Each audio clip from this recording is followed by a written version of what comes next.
Salut à tous et bienvenue sur AZ 237. Tout allait bien au commissariat de police jusqu'à ce qu'un petit garçon arrive en criant « S'il vous plaît, arrêtez mon père !» Ce que personne ne savait, c'était que le secret derrière cette demande allait choquer tout le monde jusqu'au plus profond d'eux-mêmes. Un chaud mardi matin, la tranquillité s'était installée au commissariat de la petite ville de Saint John. Les ventilateurs tournaient lentement, tentant d'alléger la chaleur, tandis que les policiers sirotaient leur café et passaient en revue quelques rapports. C'était un matin typiquement calme pour la ville. Cependant, le calme fut brisé lorsque les portes du commissariat s'ouvrirent brusquement, révélant un petit garçon aux cheveux noirs et aux yeux effrayés. Ses yeux, gonflés de larmes, cherchaient la pièce comme s'il cherchait quelque chose ou quelqu'un. C'était Henry, un garçon de 6 ans, petit pour son âge et clairement terrifié. Sans hésitation, Henry se dirigea vers le bureau d'accueil, ses petits pieds tapant contre le sol en céramique. Ses petites mains serraient le comptoir fermement, essayant d'attirer l'attention de tout adulte pouvant l'aider. « S'il vous plaît, arrêtez mon père !» Sa voix tremblante et désespérée résonnait dans la pièce, capturant l'attention de tous. Les policiers, initialement déconcertés, échangèrent des regards perplexes. Certains posèrent leur tasse de café, d'autres mirent de côté leurs papiers. La déclaration du garçon avait provoqué un remous immédiat. Il leva les yeux vers les policiers, sa voix pleine d'angoisse. « S'il vous plaît, arrêtez-le, il ne peut pas rester libre. » L'officier Mary, une jeune policière au regard doux, ayant entendu les cris du garçon depuis son bureau, se précipita vers lui. Avec un regard maternel sur son visage, elle prit Henry dans ses bras et l'emmena sur un banc à proximité. « Calme-toi, calme-toi. Viens ici, assieds-le-toi, » dit l'officier, s'accroupissant à sa hauteur, essayant de transmettre du réconfort. « C'est bon maintenant, petit. Tu es en sécurité ici, » murmura-t-elle doucement, passant ses mains dans ses cheveux pour le calmer. Le petit cœur de Henry battait la chamade, ses épaules tremblaient, et des larmes commençaient à couler sur son visage. La policière continua de lui parler. « Qu'est-ce qui s'est passé, chérie? Il n'y a pas besoin de pleurer. Tu es en sécurité maintenant. Veux-tu me dire ce qui s'est passé ?» Ces paroles, bien que tendres, ne semblaient pas consoler le petit garçon effrayé. Il s'accrocha à la chemise de Mary, ses yeux encore grands ouverts et larmoyants. Le hall du commissariat était maintenant rempli d'un mélange de confusion et de préoccupation. Chaque policier échangeait des regards inquiets, murmurant « Qu'est-ce que le père de ce garçon a bien pu faire ?»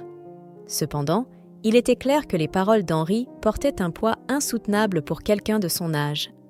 L'officier Mary, toujours agenouillé à côté du garçon, essaya de lui demander une fois de plus. « Allez, chérie, » dit-elle, essayant de sécher les larmes sur son visage. « Respire profondément. » Le sergent Paul, un grand homme aux cheveux gris et à la moustache soigneusement taillée, se leva de son bureau. Son regard était ferme, mais portait aussi une touche de préoccupation. Il marcha lentement vers eux, essayant de comprendre la situation. « Bonjour, jeune homme. Que fais-tu ici tout seul ? Pourquoi es-tu venu ici ?» La respiration du petit garçon était lourde, entrecoupée de sanglots qui rendaient son angoisse évidente. Même entouré de protecteurs, il semblait se sentir vulnérable et effrayé. Peu à peu, d'autres policiers, curieux et inquiets, commencèrent à s'agglutiner autour du garçon, formant un demi-cercle.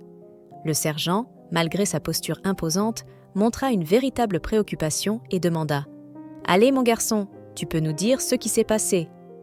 Henry essaya de répondre, mais ses mots sortirent embrouillés et confus.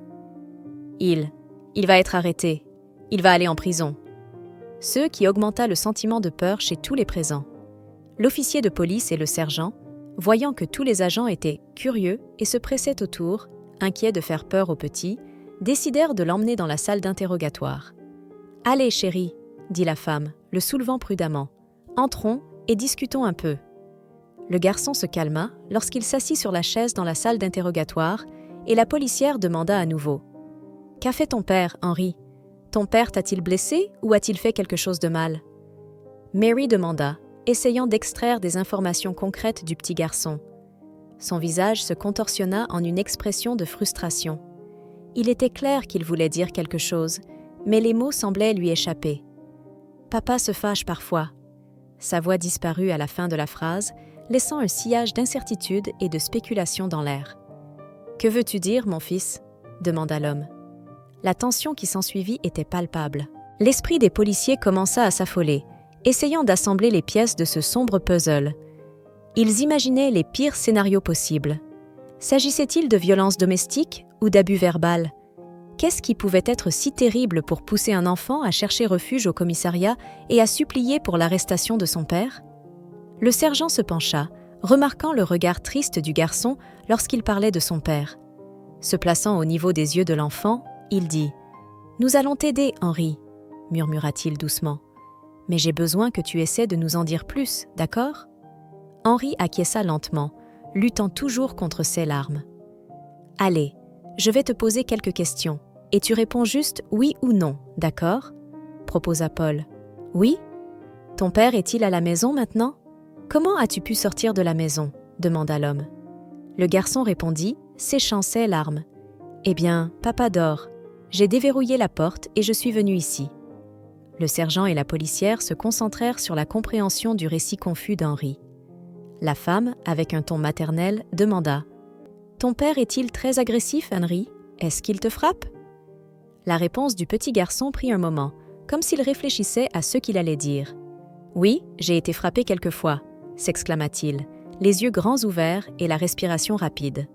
La réaction des officiers fut presque instantanée, intensifiant l'atmosphère déjà tendue. Ils se renseignèrent sur la résidence du garçon, et même s'ils ne pouvaient pas fournir d'adresse exacte, ces indications étaient suffisantes. Le garçon et son père résidaient non loin de l'égout, donc localiser la maison n'était pas difficile.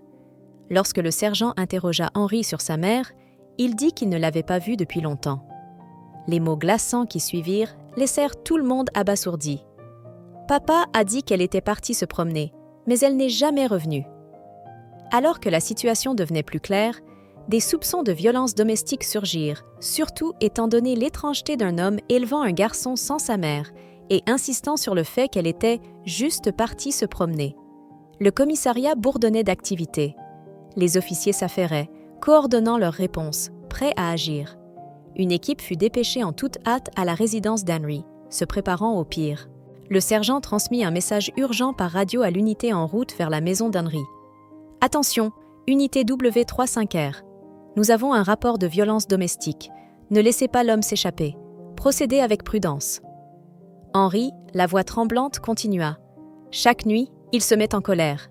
Il dit qu'il n'en peut plus. » Les policiers échangèrent des regards anxieux, cherchant à déchiffrer les paroles cryptiques d'Henry.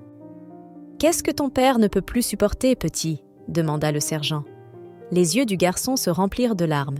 Il a claqué la porte du frigo. « J'ai eu peur !» cria-t-il, et j'ai couru dans ma chambre. Les implications étaient claires pour ce présent. Ce malheureux enfant était soumis à un père violent qui nécessitait une arrestation. L'Assemblée attendait anxieusement l'arrestation inévitable de l'homme au commissariat. Pendant ce temps, à la résidence du garçon, son père, Roger, dormait profondément. Il fut réveillé en sursaut par la cacophonie des voitures de police convergeant vers sa maison. Les officiers furent consternés par l'état des lieux. La maison en bois était sur le point de s'effondrer, avec des toiles d'araignées dans les coins et des buissons envahissants entourant la maison qui paraissait terrifiante au premier coup d'œil. Sans hésiter, ils firent irruption par la porte d'entrée, criant « Police, sortez les mains en l'air !» Roger eut à peine un moment avant qu'un policier ne commence à le menotter, le conduisant à la voiture. « Qu'est-ce qui se passe ? Pourquoi suis-je arrêté ?» cria-t-il, confus. « Vous avez le droit de garder le silence. Tout ce que vous dites peut et sera utilisé contre vous devant un tribunal. Vous avez le droit à un avocat. Si vous ne pouvez pas vous offrir un avocat, il vous en sera fourni un. Comprenez-vous vos droits ? » « Nous vous emmenons au commissariat de police, » dit l'un des policiers. À ce moment-là, la peur envahit Roger. « Le commissariat ? Non, non, je n'ai rien fait. Laissez-moi partir. J'ai un enfant à la maison. Laissez-moi partir. » Les officiers, le maîtrisant, répondirent fermement. « Ton fils Henry est au commissariat. C'est fini pour toi, mon pote. Maintenant, monte dans la voiture. » Ils poussèrent Roger dans le véhicule. Sous le choc, il lâcha « Que fait mon fils là-bas ?» La panique commença à s'installer. Un officier lui dit de se taire et conduisit. Le cœur de Roger battait la chamade et l'inquiétude le consumait. De retour au commissariat, le rugissement du moteur de la voiture signalait le retour de l'équipe. L'atmosphère était chargée de tension alors que les officiers attendaient des nouvelles. Lorsque la porte s'ouvrit, la vue était inattendue. Un homme maigre à la peau pâle, aux yeux fatigués et à la physionomie frêle, sortit, visiblement mal nourri. Ses vêtements en lambeaux suggéraient une vie difficile. L'image contrastait fortement avec les allégations de violence physique sur son fils. Comment cet homme pourrait-il même avoir la force de frapper le garçon ? Chuchotaient les gens entre eux. Roger, toujours menotté, regarda autour de lui, perplexe. « Qu'est-ce qui se passe ? Pourquoi suis-je ici ?» demanda-t-il, la voix tremblante. En voyant Henri, un flot de soulagement et de préoccupation renouvelée submergea Roger. Et Henri, témoin de la détresse de son père, fit l'inattendu. Il sprinta à travers la pièce et se jeta dans les bras de son père. « Papa !» s'exclama le garçon, les larmes coulant. Leur étreinte émotionnelle fit également monter les larmes aux yeux de Roger. Les officiers étaient déconcertés. « Je pensais qu'il maltraitait le garçon », remarqua le sergent, s'approchant de l'officier Mary, sceptique. Toujours en train de traiter les événements, le père demanda « Maltraitance ? De quoi parlez-vous ? Pourquoi suis-je ici menotté ? Et pourquoi mon fils est-il dans ce commissariat ?» Les visages échangèrent des regards perplexes. Puis, la douce voix d'Henri perça le silence tendu. « C'est moi qui t'ai fait arrêter, papa, » dit-il, regardant Roger avec des yeux pleins d'espoir. « Tu m'as fait arrêter ? Mais pourquoi ? Qu'est-ce que j'ai fait ?» Roger questionna, le cœur battant. La confusion évidente de Roger frappa une corde sensible dans la pièce. Essayant de rassembler les morceaux de la situation, il regarda de son fils aux officiers. Le commissariat, autrefois rempli de tension et de confusion, était maintenant enveloppé d'un lourd silence. Le père, incapable de comprendre pourquoi il était menotté ou de saisir les actions de son fils, parla à nouveau, les yeux remplis d'inquiétude et de tristesse. « Henri, commença-t-il, que veux-tu dire par « je t'ai fait arrêter » ? Pourquoi ferais-tu cela ? Le petit garçon hésita, luttant contre la boule dans sa gorge. Levant les yeux vers son père, l'émotion brouillait ses yeux. Retenant ses larmes, il murmura si doucement qu'il était à peine audible. « Je voulais juste que tu manges, papa. » La simple confession résonna profondément dans la pièce. Tout le monde fixa, luttant pour comprendre la profondeur de la déclaration. Se reprenant, le garçon continua, la voix tremblante. « Je l'ai vu à la télé aujourd'hui, papa. Ils ont dit qu'en prison, les gens reçoivent de la nourriture 3 fois par jour. » Des larmes coulaient sur son visage. « Je me souviens de cette nuit où je t'ai entendu pleurer. Tu étais dans la cuisine, la porte du frigo ouverte. Tu semblais si dévasté, te demandant pourquoi il n'y avait pas de nourriture. Tu as frappé sur le frigo et crié. » La pièce resta silencieuse, chaque personne présente traitant la révélation déchirante. Au milieu du choc, Roger commença à clarifier la situation. C'était l'histoire du sacrifice immense d'un père, privilégiant nourrir son fils malgré sa propre faim, une incarnation de son amour inébranlable pour lui. Roger élevait le garçon seul depuis le décès de sa femme.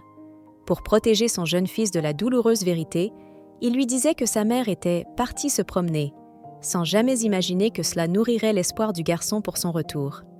De plus, Roger était confronté à des difficultés financières. Manquant d'éducation et sans emploi depuis plusieurs mois, il ne pouvait se permettre suffisamment de nourriture que pour un, et il choisissait de nourrir son fils. En conséquence, Roger devenait de plus en plus mal nourri, un fait évident même pour le jeune Henri. Mais il y avait des nuits, après s'être assuré qu'Henri était endormi, où le poids de leur situation submergeait Roger. Un soir, alors qu'il fixait un réfrigérateur vide, il ne pouvait contenir son désespoir. Il frappa la porte du frigo et cria sa frustration. « Pourquoi ? Pourquoi n'y a-t-il pas de nourriture ? Pourquoi ne puis-je pas nous nourrir ?» Le petit se réveilla et vit la scène, ce qui l'effraya, le faisant courir retourner dans sa chambre. Mais il savait que son père mourait de faim. Même s'il était très jeune, il ressentait la douleur de l'homme lorsqu'il ne restait plus de nourriture. Un jour, le petit garçon se réveilla et voulut regarder son dessin animé à la télé, mais un bulletin d'information locale était toujours diffusé, discutant de la situation dans les prisons. De cela, le petit garçon a glané une information. Les prisonniers reçoivent des repas 3 fois par jour. C'est pourquoi il a couru au commissariat pour faire arrêter son père. La croyance naïve d'Henri que la solution à leur problème serait d'arrêter son père pour assurer des repas réguliers était déchirante. Avec des larmes coulant sur son visage, Roger serra son fils dans une étreinte serrée, le tenant doucement. Oh, mon petit garçon, mon fils, je suis tellement désolée que tu aies dû traverser cela, murmura-t-il. Les policiers, dont beaucoup étaient eux-mêmes pères, sentirent un nœud se former dans leurs propres estomacs. La situation devant eux servait de rappel douloureux des difficultés que de nombreuses familles rencontrent, surtout en période économique difficile. Ce qui avait commencé comme une enquête sur des allégations de violence domestique s'est transformé en un reflet saisissant de la réalité que de nombreuses personnes endurent en marge de la société. Bien sûr, les deux furent libérés et retournèrent chez eux, leur cœur débordant d'amour l'un pour l'autre. Cependant, le lendemain apporta une surprise qu'ils n'avaient jamais anticipée. Des coups insistants les réveillèrent.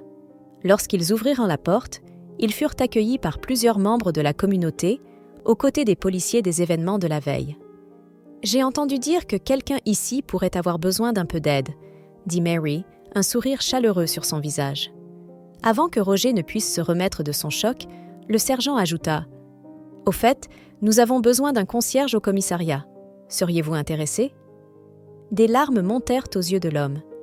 Tellement habitué à affronter seul les défis de la vie, la générosité de ces personnes le prit par surprise. « Je ne sais pas quoi dire. Oui, j'accepte. Merci beaucoup. » Le petit garçon accourut lorsqu'il vit les jouets et s'exclama « Regarde, papa, regarde combien de jouets !»« Ils sont tous à toi, » répondit-il, essuyant ses larmes, ravi de voir la joie sur le visage de son fils. C'était un jour inoubliable de bonheur. La semaine suivante, le commissariat, un endroit où Roger n'imaginait jamais entrer, devint son lieu de travail, son sanctuaire et un symbole d'un nouveau chapitre dans sa vie. Au fil des jours, l'histoire du garçon qui avait fait arrêter son père se répandit dans toute la ville, inspirant la communauté à s'unir et à soutenir ceux qui en avaient besoin. Des groupes de bénévoles ont commencé à organiser des foires aux dons et des programmes d'assistance, veillant à ce qu'aucune famille ne souffre de faim ou ne manque de soutien. Ainsi, l'acte innocent d'un garçon, motivé par l'amour pour son père, a transformé toute une ville. Il a démontré une leçon inestimable. Dans l'adversité, la gentillesse et l'empathie peuvent prospérer, et les actes authentiques peuvent avoir des effets considérables. Quelle est votre opinion au sujet de cette histoire ? Dites-le nous dans les commentaires. Merci d'avoir regardé la vidéo. Surtout, n'oubliez pas de cliquer sur le bouton j'aime et partager autour de vous. À très bientôt sur AZ 237.